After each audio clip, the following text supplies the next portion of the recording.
अगर आपने अब तक हमारे चैनल को सब्सक्राइब नहीं किया है तो सब्सक्राइब करके ऑल नोटिफिकेशन का बटन दबा दीजिए ताकि जब भी कोई नई वीडियो आए आप उसे देख पाए सबसे पहले। नमस्कार जी। अच्छा साहेब। क्या नाम है जी आपका?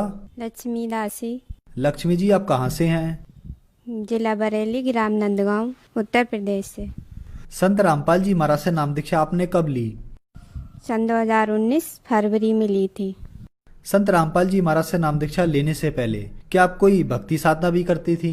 जी सर जी, हम भक्ति साधना करते थे, मतलब व्रत भी रखते थे और वहाँ भी जाते थे। जो निरंकारी बाबा हैं उनके शरण में जाते थे, गुरु जी की। 1 साल हम वहाँ रहे थे निरंकारी में। फिर हम जो शंकर भगवान का व्रत रखते थे, उनके व्रत में हमें बहुत ही मतलब रखते थे, तो हमने बहुत ही बचपन से व्रत रखे हैं शंकर भगवान के। तो हम उनसे यही विनती करते थे कि हमारी पापा की दारू छूट जाए। हमारे पापा बहुत ही सादा नशा करते थे, गुटखा तो इतना खाते थे दिन भरे में, पता नहीं 50-50 या फिर कितने खा जाते थे। और दारू इतनी पीती थे कि शाम को नहीं, दिन में खाना तो बिल्कुल खाते ही नहीं थे। और इतना नशा कर देते थे कि पूरे गांव उनका सोता नहीं था जब दारू पी के आते थे तो वो घर पे। बहन जी, क्या कारण था कि आप संत रामपाल जी महाराज की शरण में आए? कारण ये है कि हमारे पापा जुड़े थे कि सन 2013 में गुरु जी से जुड़े थे, संत रामपाल जी महाराज से। उन्होंने नाम दीक्षा ली थी तो उन्हें फिर बहुत ज़्यादा मतलब कुछ उनसे नाम खंडित हो गया, तो उन्हें बहुत ज़्यादा दिक्कत हुई थी। उनके फेफड़े थे वो बिल्कुल ख़राब हो गए थे। बिल्कुल ख़राब होने के कारण कि इतनी तबीयत ख़राब हो गई कि बचने की कोई उम्मीद नहीं थी उनकी। तो फिर हम डॉक्टर को दिखाया। डॉक्टर को दिखाने के बाद पर हमें इतनी पता नहीं थी कि हमने नाम नहीं लिया था कि इनके यहाँ गुरुजी पे प्रार्थना भी लगाई जाती है कि कोई तबीयत खराब हो जाए। तो हमने पापा को अपने दिखाया डॉक्टर को, तो भैया लोग लेके गए थे पापा को, तो उन्होंने बताया कि खराब हो गए हैं गुर्दा इनके, और जो पानी भर गया है फेफड़ों में, बहुत मुश्किल है सही होना। तो हम बहुत ज़्यादा रो रहे थे, बहुत ही ज़्यादा। तो हमने गुरुजी संत रामपाल जी महाराज से बोला हमने कि परमात्मा दया करो, हमारे पापा बिल्कुल ठीक हो जाएं, बिल्कुल ठीक हो जाएं, फिर हम आपके शरण में पक्का आएंगे। गुरुजी इतनी दया करो हमारे पापा ठीक हो जाएं। इतनी प्रार्थना हमने गुरुजी की, जो हमारे पापा दंडों प्रणाम करते थे वहाँ हमने रोते रोते ये बोल दिया कि परमात्मा आपके शरण में हो, गुरुजी आपके शरण में हमारे पापा जी हैं। तो हमारे पापा ठीक हो गए। तो उसके बाद हमारे पापा बोलते थे कि बेटा तुम चलो सत्संग में, तुम्हें भी बहुत सारे रोग हैं। बिल्कुल 5 साल हम दवा खाते खाते परेशान हो रहे थे। बहुत सब में दिखा लिया, हमारे पापा ने बहुत ज़्यादा दिखा दिया था कि अतंग आ गए थे वो भी दवा खवाते खवाते। जो बोलते थे कि बेटा तुम भी चलो, तुम्हें भी सही हो जाओगी। तो मैं बोलती थी पापा मैं जाऊंगी, मेरा मन करेगा तब जाऊंगी मैं। बिल्कुल सच्चे दिल से मेरी आत्मा कहेगी कि हाँ अब चलो, कि सत्संग में जाना है या कोई परमात्मा है तो मैं जाऊंगी। मुझे विश्वास नहीं होता था कि कोई परमात्मा है, बस खोज रहती थी कि कौन है भगवान, किसकी तलाश करूं, कि कौन मेरी पुकार सुने, यही तलाश रहती थी मुझे बस हर वक्त। तो सन 2019 में हम जुड़े थे, फिर संत रामपाल जी महाराज से जुड़े थे, इसलिए कि हमने बोल दिया था कि हमारे पापा सही हो जाएंगे तब हम जुड़ेंगे। तो इस वजह से हम संत रामपाल जी महाराज के शरण में आए। संत रामपाल जी महाराज से नाम दीक्षा लेने के बाद क्या आपको कुछ लाभ भी प्राप्त हुए? जी सर जी, हमें लाभ तो बहुत ज़्यादा प्राप्त हुए हैं, कोई गिनती नहीं है बताने की कि 1 साल में इतने लाभ हुए हैं हमें कि आज जो हम खड़े हैं, इस जो हमें ज़िंदगी मिली है वो संत रामपाल जी महाराज की दया है कि हमें जो ज़िंदगी मिली है आज जो हम जी रहे हैं अभी। वरना हमें डॉक्टर ने और जो क्या कहते हैं नौते सयानों ने सब ने ये बोल दिया था कि दीपावली तक तुम्हारी बेटी जिंदा है, उसके बाद तुम्हारी बेटी नहीं बचेगी।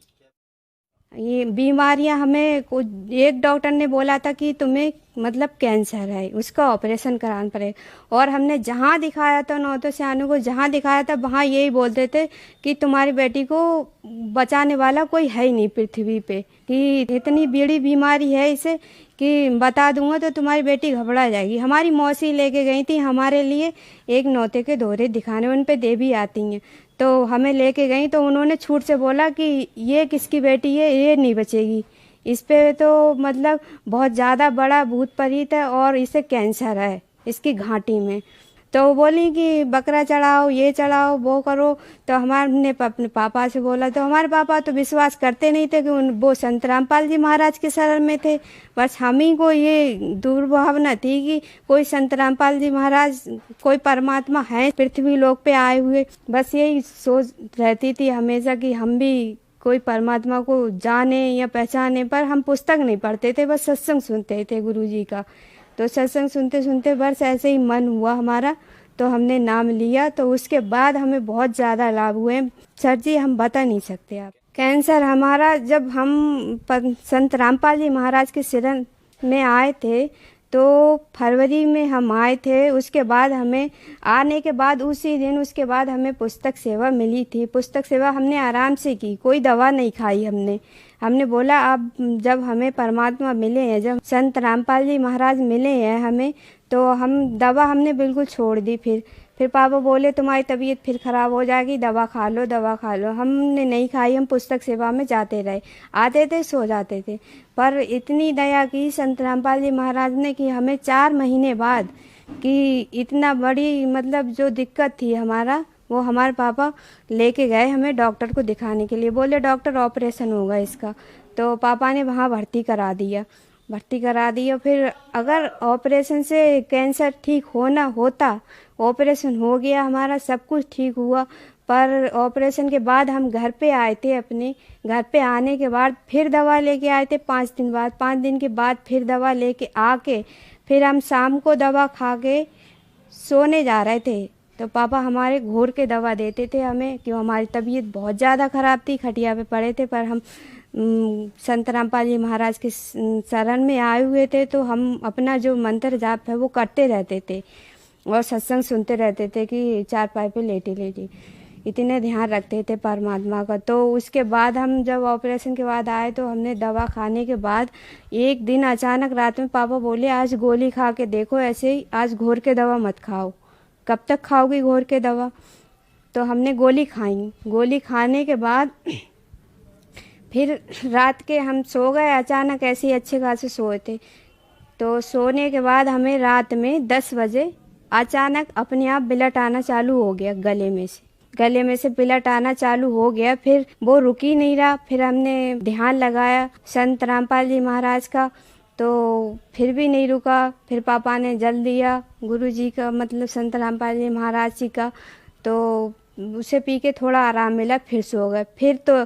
फिर उसके बाद मतलब जो हमें परमात्मा को जो सही करना था, उनकी दया होनी थी हमारे ऊपर। फिर इतनी भारी दया की परमात्मा ने, रात के 11 बजे से 1 बजे तक ब्लड की इतनी ऐसे चल गया जैसे हम किसी मोटर को चालू कर देते हैं, इतना ब्लड निकला। बिल्कुल नाला था छत पे रहते हैं हम, छत के ऊपर पीछे नाला था, तो वो बिल्कुल भर गया ना ब्लड से। तो पापा लेके आए हमें फिर डॉक्टर के पास, कि पापा को भी पता होगा पर उन्होंने इतना गौर नहीं दिया कि प्रार्थना लगाते हैं। हमें इस बात का पता नहीं था कि हम प्रार्थना लगाते हैं कोई तबीयत खराब हो जाए, ये हमें बाद में पता चला है। तो फिर हम यहाँ लेके आए तो वो डॉक्टर ये बोले, फिर डॉक्टर से भी नहीं रुक रहा ब्लड, क्यों पेट में ब्लड पहुंच गया। तो कहते हैं पेट में से डॉक्टर ने निकाला, फिर ऑपरेशन थिएटर में लेके गए। तो ऑपरेशन थिएटर में हमें बेहोश नहीं किया था, होश था हमें। जब यहाँ घर से लेके चले थे तब हमें पता नहीं था, हमारी एक उंगली भी नहीं हिली थी। जब हमारे पापा हमें घर से लेके चले थे बरेली, हम 2:30 बजे आए थे रात के। तो हमारे पापा तो देखते आए थे हमें रास्ते में, मगर हमें जैसे निटाल दिया था वैसे ही हम लेटे रहे और हमारी एक उंगली भी नहीं हिली। ऐसा मतलब बिल्कुल ख़त्म हो गए थे हम, कुछ सांस भी नहीं रही थी। पापा बोले इसमें सांस भी नहीं आ रही थी जब हमें होश आया था। तो फिर परमात्मा ने इतनी दया की, ब्लड निकाल के फिर एक बोतल, इतनी बड़ी बोतल भर के ब्लड निकला पेट में से। और उसके बाद क्या कहते हैं, जो हमें ब्लड की पलटी आ रही थी उसमें इतनी मोटी गांठें आ रही थी ब्लड में, इतनी मोटी गांठें आ रही, बिल्कुल काले रंग होता है काला, ऐसा आ रही थी। तो इतनी बोर होने पे तो डॉक्टर बोला तुम्हें किसी मतलब शक्ति ने जो तुम्हारे ऊपर कोई किसी का, परमात्मा का, ये संत रामपाल जी महाराज का, किसी भगत का भक्ति करती हो, उसने तुम्हें बचाया। हमारी बस की बात नहीं थी कि हम तुम्हें बचा लें। क्यों, बड़े डॉक्टर को उनने 3-4 बार फ़ोन किया था। बड़े डॉक्टर बोला कि ऐसी कौन सी बात है, मैंने इतने केस किए हैं पर ये केस पहली बार जिंदगी में ऐसा आया है कि ऑपरेशन के बाद नस खुलना कौन सी सवाल होता है कि ऑपरेशन के बाद नस कैसे खुल सकती है। तो हम तो परमात्मा के ऊपर विश्वास करते थे कि हमारा जो ये हम रक्षा सूत्र पहनते हैं गले में, ये हमारे हाथ में था उस टाइम। तो हमारी मम्मी बोली, इतना बोला था हमारी मम्मी ने कि ये परमात्मा, ये संत रामपाल जी महाराज जी, ये हमारी बेटी आपके शरण में है, अगर इसे कुछ हुआ तो आपका नाम खराब होगा। तो इतने ही कहने पे हमें होश आ गया, और बल्कि हम बोतल लग गई थी हमारे, तो फिर उसके बाद हमें ब्लड की भी ज़रूरत नहीं पड़ी। इतने खून निकलने के बाद इंसान को ब्लड की ज़रूरत पड़ती है, पर हमें ज़रूरत नहीं पड़ी ब्लड की। और हम दूसरे दिन को, तीसरे दिन को घर आराम से अच्छे खासे गए थे। फिर उसके बाद हमें कोई दिक्कत नहीं हुई। ये जिंदगी दी है परमात्मा ने हमें, संत रामपाल जी महाराज ने। और इतनी कृपा है संत रामपाल जी महाराज की कि हमारे पापा जो नशा करते थे, वो संत रामपाल जी महाराज की कृपा से हमारा पापा का नशा छूट गया। बहन जी, संत रामपाल जी महाराज से नाम दीक्षा लेने के बाद आपको बहुत सारे लाभ प्राप्त हुए। तो जो दर्शक आज आपको टीवी पर देख रहे हैं, उनमें से भी किसी न किसी को कैंसर है या किसी प्रकार की बीमारी है, तो उनको क्या करना होगा?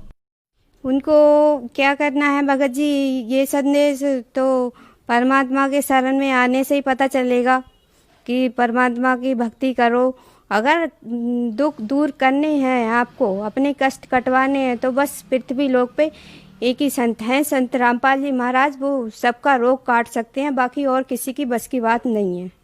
संत रामपाल जी महाराज से नाम दीक्षा कैसे ली जा सकती है? संत रामपाल जी महाराज से नाम दीक्षा लेने के लिए साधना चैनल पे सत्संग आता है गुरुजी का 7:30 बजे से 8:30 बजे तक। उस पे पीली पट्टी आती है, उस पे सारे नंबर आते हैं सतलोक आश्रम के। उसमें से किसी भी आश्रम का नंबर लगा के आप कॉन्टेक्ट कर सकते हैं और नाम दीक्षा ले सकते हैं। धन्यवाद जी। सत साहिब।